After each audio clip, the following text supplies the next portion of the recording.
Cool. Welcome, everybody. I'm Mary Jo Green. I'm a member of the board of the Matriots in Ohio, and we have Michaela Burriss, Upper Arlington City Councilwoman, with us tonight. Thanks for joining us. I will tell you, I'm a tech neophyte. I'm not sure what I'm doing, so we'll just put that out there at the beginning. Thank you. I'm a millennial, so there's always a presumption that I know too, and I don't. Well, we have some backroom talent helping us tonight. So for those of you who are not familiar with the Matriots, we are an Ohio political action committee committed to electing more women to office throughout the state level and the local level. We support women who promote policies and an economy where women can thrive and prosper. We do this by conducting an endorsement process, and those who are selected for endorsement are supported with financial support and indirect support. That financial support comes from members, and I think there are a couple of members on here. Thank you very much. And Michaela was one of our endorsees last year when she ran for Upper Arlington City Council. So congratulations on your win. Thank you very much, and thank you all for your support and support of the organization. So, I wasn't sure whether to start with this, but we might as well get it out of the way. Let's talk about coronavirus and how that's impacting your community and you personally. Yeah, great question. So, in addition to being a councilwoman in arguably a part-time capacity, Upper Arlington has a city manager style government. So our city council in many ways isn't always the visionary. We help with creating a strategic plan for our city, but the day-to-day operations really befall our staff. But my full-time job is actually as a legislative aide for another Matriots endorsed candidate, Michelle Hagan. She is a state representative for the Youngstown area in Mahoning Valley, which is one of the most economically distressed parts of our state. So how has coronavirus affected me? Well, 8 hours plus a day, I'm the person who's on the phone with somebody who's having a hard time getting SNAP benefits or their unemployment insurance. They've been applying for 2 weeks and have been unsuccessful. Folks who may be concerned that their employer's making them go to work and they don't necessarily feel safe. And all of this on top of having my own constituents here in Upper Arlington reach out with concerns about compliance with governor's orders. That tends to be the top issue of concern here in UA is people still see public gatherings. Folks are inappropriately using our public spaces. It's kind of nice sometimes to have my husband home. I actually worked for 4 years for a nonprofit called Small Business Majority. So I have some familiarity with work at home, and I'm actually very comfortable with it. I myself have been home and have left my house to venture out in the public maybe twice in the last month. So it's crazy to be a first-time office holder during such a unique time in government. And, Governor DeWine has said on many occasions, it's one of those times where our revenue is stretched from a tax perspective and an income perspective when social services are really, really needed. So, as a Democrat, as a progressive, as somebody who really believes in social equality, particularly for children, it's interesting to see how something like this can help us think through a little bit more about what exactly the role of government is in our lives. Because right now, government's really, really restricting us in many ways in terms of what we do in our daily lives, but it's also supporting us pretty significantly because we all do have to be in this together. Right. Now, I know many of you on Facebook and on Zoom have questions. Just so you know, we've muted your microphones so that we don't have a cacophony of questions, but you can ask them through the chat button. So if you're on Zoom and you put your cursor towards the bottom, you'll see a little chat box. You can ask questions through that. And if you're on Facebook, I assume you know how to ask questions on Facebook because my 91-year-old mother is better on Facebook than I am. So I'll be looking for your questions. So please feel free to ask what's ever on your mind. Given everything that's happening with the the virus and the response. A couple friends and I were talking the other night that it may be an opportunity for a reset to look at some things in a different way that we did before, or things that were hard to change in the past because they were the way we've always done things. This might be a good opportunity to reinvent. What do you think about that? Oh, wow. That is deep. Of course it is. And I think I alluded to that in my previous response. You know, I'm somebody who absolutely fundamentally believes in universal access to healthcare. That's not really a local issue, but, you know, I worked on Affordable Care Act education and outreach for 4 years, specifically to entrepreneurs and small business owners. And access to healthcare through employment really can create a lot of barriers to access to healthcare. You know, it's really hard to afford, particularly for most of our economy who's working for, you know, if you're self-employed, chances are on average you're earning $50,000 a year, working 80 hours a week.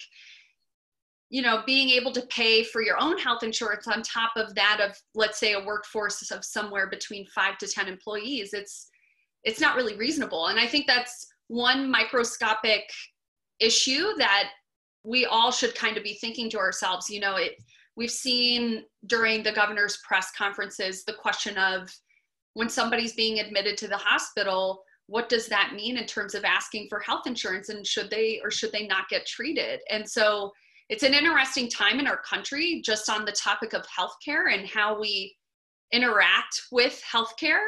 And quite frankly, I'm petrified that a lot of folks are going to be going to the ER out of necessity, as most people do when they're going to the emergency room, only to come out of it with thousands of dollars in bills. We know nursing homes are really struggling to provide the basic necessities while investing tens of thousands of dollars almost daily in extra protective equipment.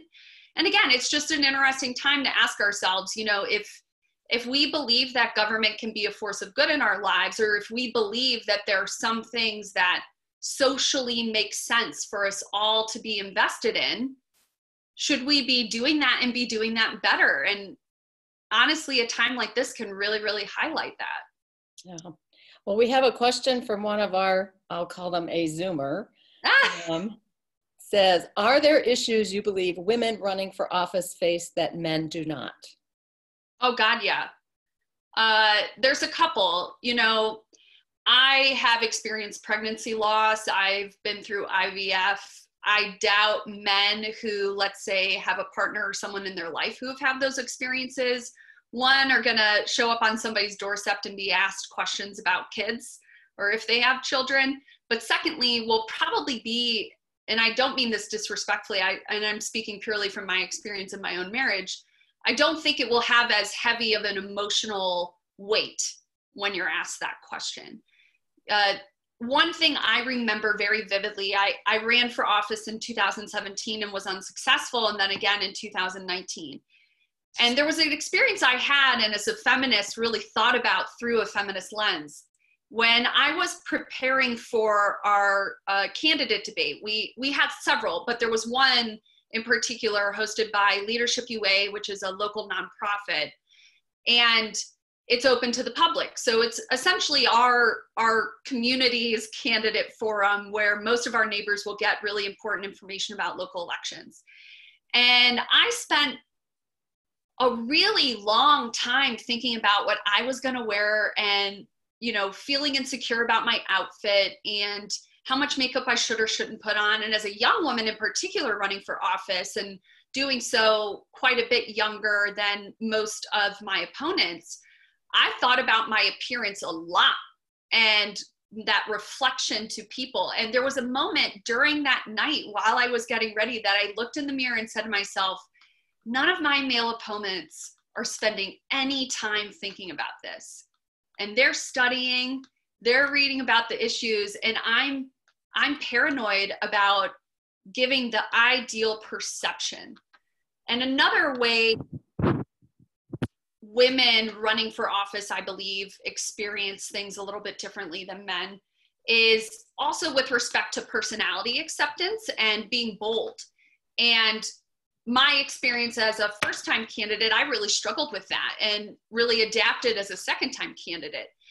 You want people to like you when you're a politician and you're running for office. You want to earn votes. And it's really hard. And I think it's especially hard for women to accept that some people aren't going to, no matter what you do. Doesn't matter if you are, you know, great on the issues. It doesn't matter how much you've given back in terms of public service in your community prior to running, or, you know, how great of a job you could do. And sometimes people just aren't going to like you. And I really struggled with that.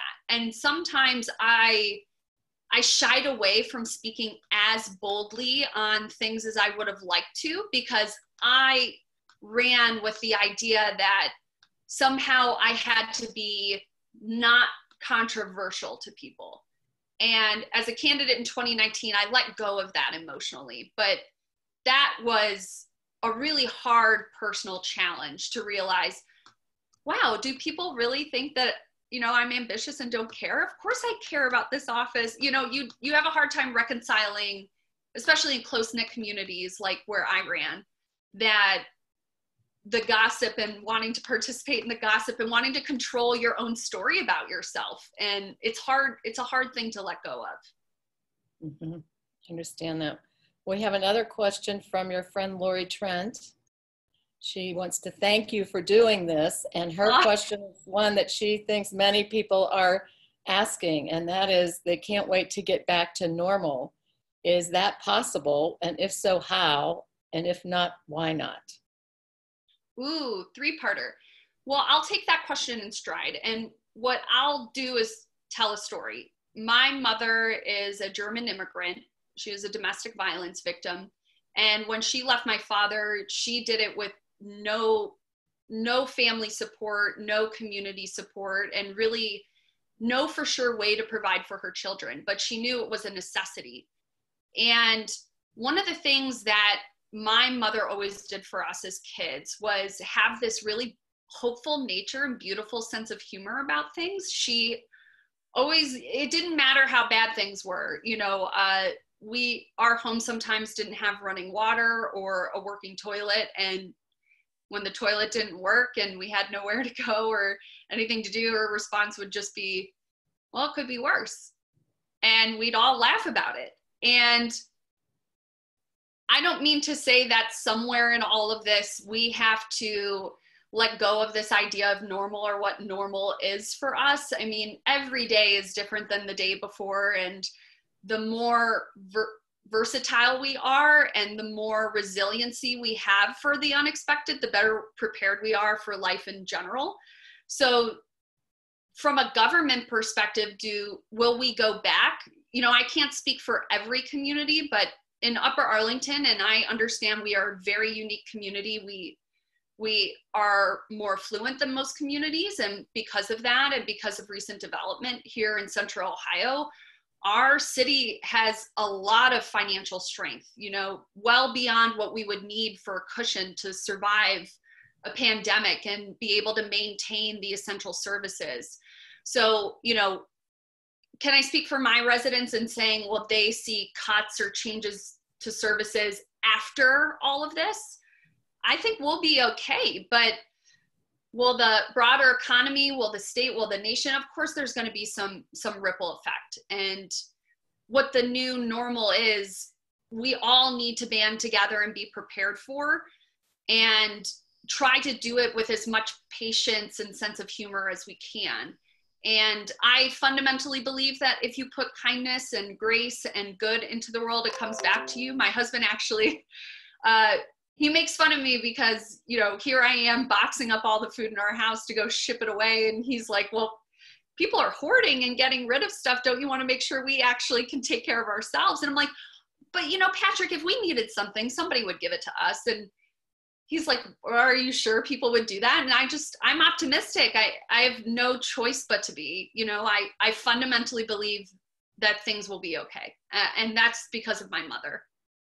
Well, you mentioned sense of humor. I think it was Larry David who said, you know, our parents and grandparents lived through the Depression. They were called to go to war, and we're being asked to watch TV and lay on our couch. So, Right. I mean, I've experienced homelessness as a child. You know, we had a lot of financial instability in my home. So at least once every day, and I'll do it right now and I have chills because I'm speaking to all of us, but at least once every day, I take a deep breath and I go, wow, I am so lucky that I am as secure as I am as an adult during a time like this. Because I can't even fathom what it would have been like for my family if this had happened 15 years earlier in my life, and how we would have managed it.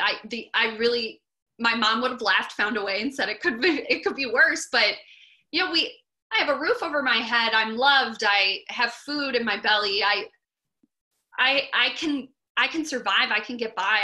I'm incredibly fortunate. well, we have another question, pivoting back to women in politics. What is your advice to other young women who are thinking about running for office, yet have concerns about the rough and tumble of politics? The rough and tumble of politics is real, and it will come from unexpected places. One thing that I would say is that you have to have a very clear North Star for why you're running. I often say there are differences between politicians and public servants. If you're a public servant, if you genuinely believe in the common good, that government can be a force of good in people's lives, and that you have a unique value and contribution to make, then you should do it. You should run. You absolutely should run. But running for office is hard. I mean, it's tough on you. It's tough on your family.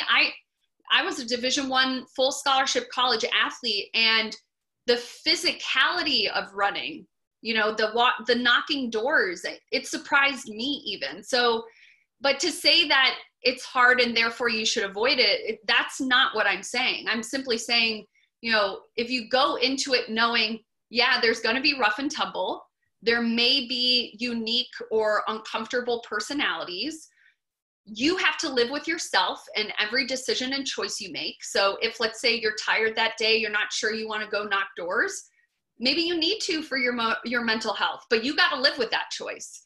And nobody's going to make that choice easy for you. You have to live with the consequences. So whether those consequences come with you winning or losing, you still got to be okay. You still got to like yourself. So, you know, I don't think the rough and tumble is worth avoiding the opportunity to serve. I would, obviously I did it twice. You know, I ran, I lost, and came back again. And I would recommend it to anybody, but I do believe it's tremendously tough, but women are tough.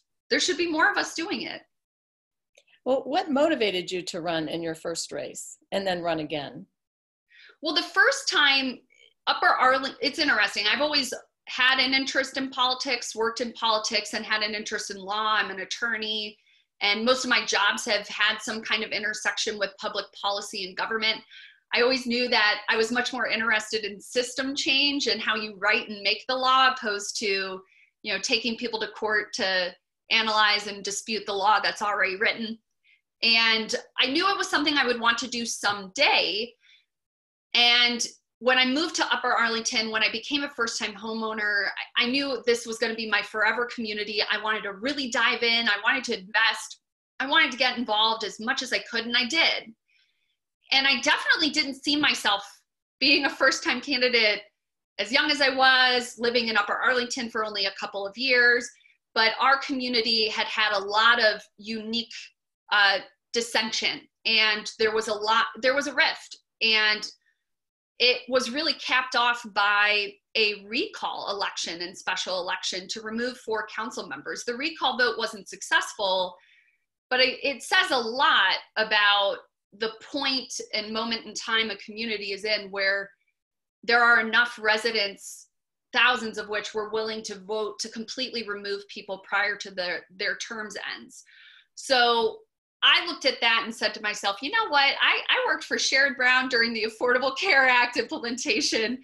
There's nothing anybody in Upper Arlington could say to me that I haven't heard while working in government. I'm a patient person. I have a great deal of perspective.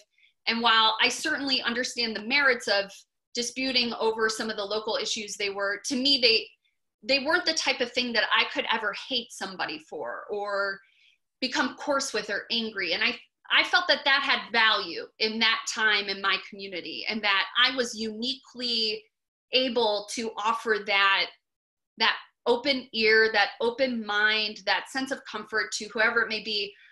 I am a very intellectually curious person. I can meet somebody with very different politics than me. I don't get mad at them. I see it as an opportunity for learning. And I felt in 2017 that our community needed people like that to step up and run. And so I did. And there were, I believe, 8 candidates for 4 seats. I placed 5th. And I was really heartbroken, you know, and interestingly enough, not so much for myself. You know, I didn't cry when I knew I was going to lose. I cried when I realized, man, there's a lot of people that believed in me. I felt that there were a lot of folks who were uniquely vulnerable with me because I'm so open with my own story and my own, you know, hardships. And people shared those with me. And I asked myself, gosh, I really hope they feel like there's somebody on council that they can still do that with. And I felt a real sense of sadness and disappointment that I couldn't represent them. Not that, you know, our community has its groups, but I definitely felt there was a pocket of people who they needed somebody who was going to be real, honest, and vulnerable. And I was willing to do that. And they latched, we connected, you know, I had a bond. And honestly, in 2019, I wasn't sure I wanted to run. You know, we already discussed the rough and tumble, and running for office is a hard thing to do. And it had its toll on my marriage. You know, my husband and I, we didn't communicate well as a couple my first time running. And so, you know, he and I really looked at each other and said, gosh, if we ever do this again, we're going to do it way different. You know, we're going to learn from these experiences and make adjustments. And so I wouldn't say I was excited by the idea of running again. But what was different in 2017 and 2019 was the way the call to serve came to me. You know, in 2017, it was more of an observation of what was going on in my community. But in 2019, it was very much people asking me to run again. And honestly, people did that for a period of 2 years. I would go to random community events and strangers would come up to me and say, hey, you're Michaela Burriss, aren't you? God, I really hope you run again. And that to me felt special, especially because, I mean, we're talking about Upper Arlington City Council. I wasn't on TV. I wasn't, you know, I maybe sent out one piece of mail. How is it, you know, a year and a half later, people are still asking, still felt that connection to me. And I felt a sense of obligation to try again for them, you know, and see what I could do. And I did so, learning from those experiences. I was a lot easier on myself. I had clear boundaries. I made time for my family and was really sacred with that time with my family, and adjusted my approach to campaigning. And honestly, I was so much happier while doing it. I really let go of a lot of the stressors that I had the first time. And maybe that was reflected in the outcome, who's to say. You know, obviously living in a community longer and meeting and more people helps too. But yeah, it was very different the 2 times around. And, you know, my opponents that were successful in 2017, I think they're all great people. They're now my colleagues on council. And, you know, I didn't again feel that sense of, oh gosh, there's discourse, there's division, I need to run to help fix the problem. I really felt they were doing a good job of fixing that problem. So it was definitely a different call to serve.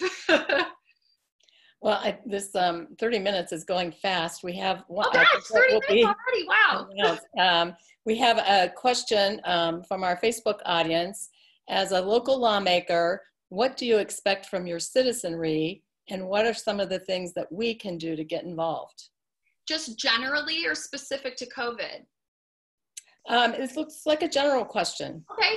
One of the things that I will say is that, you know, as a first generation college graduate, attorney, and person to really live the American dream in my family, I always feel that it is especially valuable to local government when unique perspectives are represented in places of power.